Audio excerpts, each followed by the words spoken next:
Well, this weekend, both UNC and NC State will be in bowl game action. Welcome to the WRAL Daily Download. I'm Megan Glova. Now, Duke's a bit later, happening next week, but still a very exciting part of the football season for not one, not two, but three local teams.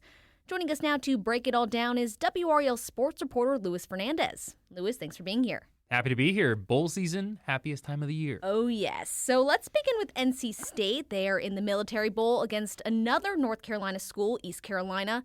How do these two teams stack up against each other? Well, it's interesting. You have two teams that are trending in the right direction towards the end of the season. NC State just barely getting to 6-6, but finishing with an important win for them as a program against rival UNC. And then you have ECU, who has kind of had a bit of a turmoil-filled season where they let go of their head coach, Mike Houston, about halfway through the year. And then they have Blake Harrell come on as the interim head coach. He was the defensive coordinator. And then he just kind of rights the ship. They finished winning all but one of their final, I think it was 5 games. Wow. And now he's been promoted to the head coach. So it's going to be interesting. There's a lot of talk of momentum with bowl games. So it's just from that perspective alone, I think there's a lot to look for in this one. All right. And when did we last see State and ECU go head-to-head?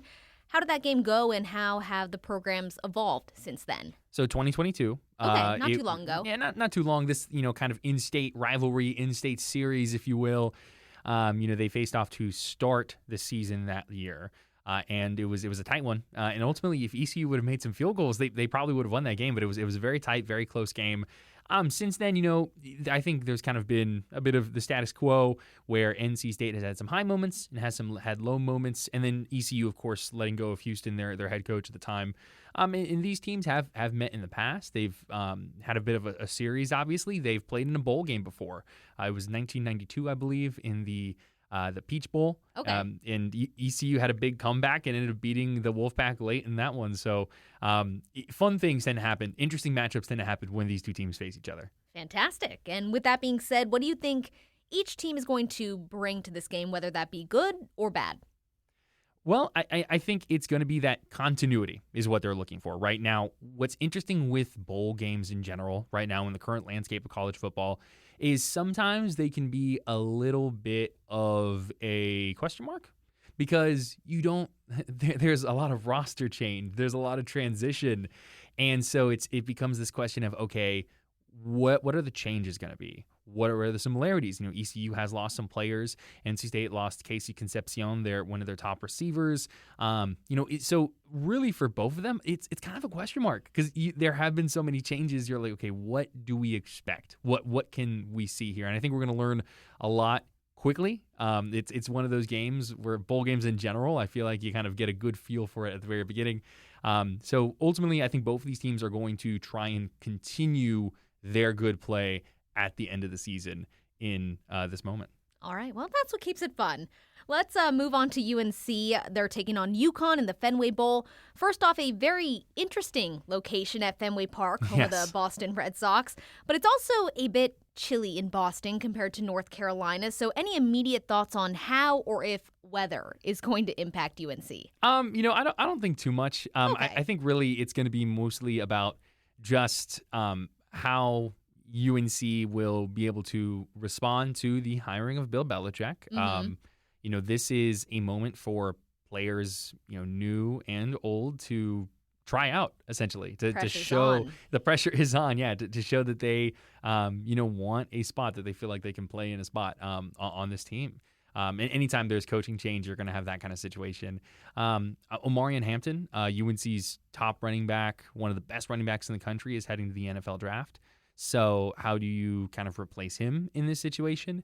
It's going to be fascinating. UConn and UNC have not played each other, but UConn has played a lot of teams that UNC has played. They lost to Duke. They lost to Wake Forest. UConn almost beat Syracuse. It was really close. So, how does UConn and UNC in that, AAC, ACC situation compete? Right. A lot of letters there. Right, exactly. And let's jump back to Belichick. Freddie Kitchens is coaching this game, but as we mentioned, Belichick is certainly going to be watching. So what's he going to be looking for as the new official head coach? Well, I think it's you're trying to get a good idea of what your roster is, right? What the team currently is. Now he's going to have access to so much film from this year, so he's going to be able to look at that. But while this is just one moment, you want to see how players respond to change. You want to see what they're able to put together over the course of the however many bowl practices they've had between the end of the season and this opportunity. Talking with interim head coach Freddie Kitchens last week, the way he phrased it was, look, these players need to be where their feet are, and they need to be focused on the opportunities ahead of them and in front of them. For some of them, that means showing NFL scouts that, hey, I can do it next year when I go to the draft. For some of them, like I said, it means proving it to Belichick and his new coaching staff. So, it's going to be taking advantage of this moment. I think that's really what UNC players are going to need to do here. Sure. And what about Freddie Kitchens? How are we feeling about him jumping into that head coach spot for this game in particular? Well, he was a head coach for I believe it was a season with the Cleveland Browns. So he has the head coaching experience. For the interim perspective is interesting because it's less of like there are going to be things game day that he's going to have to do. He's aware of it. He knows how to handle those situations because of his experience. But so much of it is kind of done by committee. The offensive game planning, their offensive coordinator, Chip Lindsey, he left this month to go be the new offensive coordinator at Michigan. Okay. And so the offensive staff has said they're, coming together and putting things together. Same thing defensively. They've got Jeff Collins, who was their defensive coordinator, and he's still there. So really for Freddie Kitchens, I think it's less of taking on a bunch of new responsibilities, and it's more of just steering the boat, staying the course through the bowl game. And with most of, if not all of the staff really still together, I think they're in a good position to do that. Okay, good to hear. So big picture, how would you say UConn has compared to UNC this season? So UConn is 8-4. I think they've surprised a lot of people with the turnaround they've continued to have.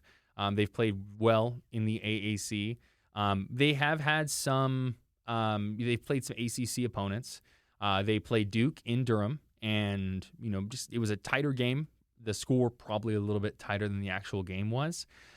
They played Wake Forest, where they lost to the Demon Deacons, and then they late in the season, nearly were able to pull an upset off on the road against Syracuse, who was finished the year as a top 25 team. So I think they have shown the ability to compete with the ACC. So I think it's going to be a pretty evenly matched game. I'm going to be curious to see, which UNC shows up. Is this a team that is hungry and ready defensively, that has kind of ideas for how to replace the production of an Amarian Hampton? Or is it going to be kind of one of those stumbles that we saw from them, like against James Madison or whatever it might be? But UConn it's going to be a very competitive game, and it's kind of hard to figure out which way that one's going to go. Okay, well, two very exciting games, both coming up this weekend. When we come back, what to expect out of Duke next week.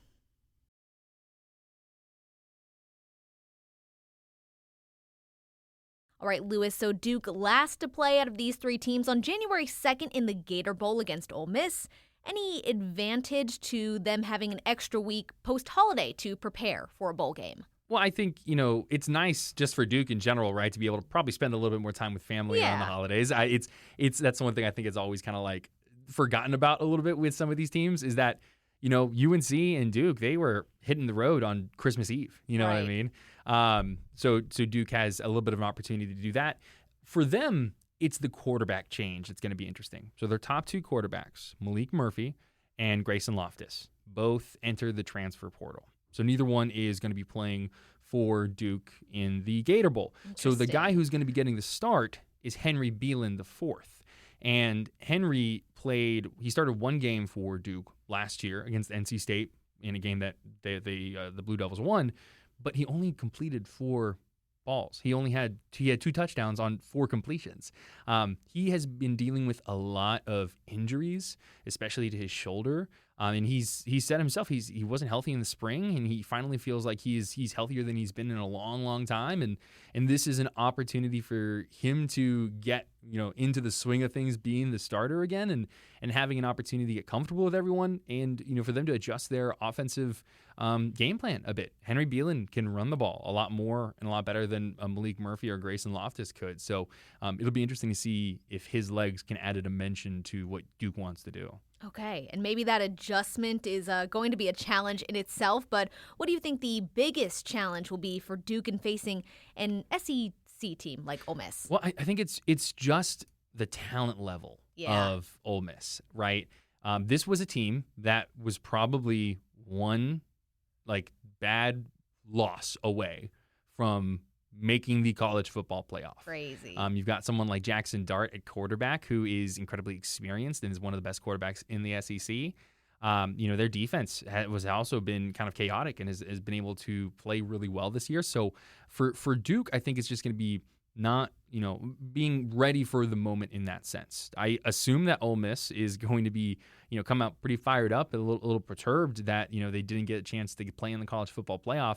But Duke players have said pretty continuously when we've had the opportunity to talk to them that they want to prove they belong. They want to prove that they belong on this stage and, kind of set themselves up for bigger and better things as, Manny Diaz era continues into them. All right, great. And maybe this is the NC State alumni / fan in me talking, but it did seem to me like Duke exceeded expectations this year. So how important is a win in the Gator Bowl for their program's continued growth? Well, it's interesting because they definitely exceeded expectations. I remember reading many previews in the summer saying, if Duke gets the 6 wins, they should feel very good about themselves. And, I think that some of that kind of goes to the players that they have brought in, whether it be through the transfer portal or recruiting. A lot of it goes to the coaching staff. Manny Diaz and his staff, Jonathan Brewer, Jonathan Patke, have done a fantastic job. And it's also the strength and conditioning program, the foundation that Duke has set up, right? That's hard to, I think, that creates a high floor for them in a lot of ways. But I think it's the big picture thing here, right? Duke finished the season 9-3. If they get one more win, they would have 10 wins for just the second time in program history, wow. I believe. Or is it first time? Second time? Either way, impressive. It's one of the. It would mark a huge moment for Duke football, and I think that's really cool, and that's something that I think the players and the coaches are very aware of, and it's about the respect factor. I think that's ultimately what it is. They want to continue to show that they belong in this moment. So I don't think there will be any moral victories for Duke in this game, but if they can come out and get a win against a top 25 SEC team, it would be huge for Duke's football program. So let's end with a quick rehash. I want to know who's favored in each of these games, and if you don't mind, how does that compare to your projected winners? Sure. So we'll go kind of in chronological order here, Great. Right? UNC and UConn play at 11 o'clock on Saturday, December 28th, and at the moment that I am reading and recording in this microphone, UNC is a 2.5-point favorite. I think that's about fair. I think that game is really going to be a toss-up, and so much of it is going to depend on how they replace the production of Omarion Hampton. As for NC State and ECU, that one is a little bit later on Saturday, 5:45, and NC State is a 6.5-point favorite, which is, I think a lot of it kind of goes to the ACC versus AAC type conversations that are had with the conference differences. I do lean towards NC State because while they did lose Casey Concepcion, so much of that offense is sticking together and is returning. So I think that I would lean towards NC State in that game as well. And then next week you have Duke as a 14.5-point underdog against Ole Miss, which is kind of in line with I think just how people have treated Duke in general. Yeah. They have kind of faced a lot of when they played Miami, I think they probably were a similar type underdog. But the thing is with Duke, for the most part, they've done pretty well kind of turning against those expectations. Now, this will 100% be the most difficult game that Duke has played all season. So how do they, compare against Ole Miss? I think a lot of it is going to, not to put any pressure on Henry Beelan, but I think it's going to be how does he react? How does he adjust? And what kind of fits can he give, Ole Miss, especially if Duke's able to put in some offensive game planning that is different from what they showed before. We saw Henry Beelan on occasion come in and run the ball, but what's he going to look like doing a full game, especially with a much more healthy shoulder? All right. Gotta love bowl season. That's what keeps it interesting. Indeed. Lewis, thank you so much. And thank you for listening to the WRAL Daily Download. You can find more podcasts from WRAL News at WRAL.com. Search podcast. From sports to true crime, there are plenty of shows to keep you informed and entertained. Thanks for joining us. We'll see you next time.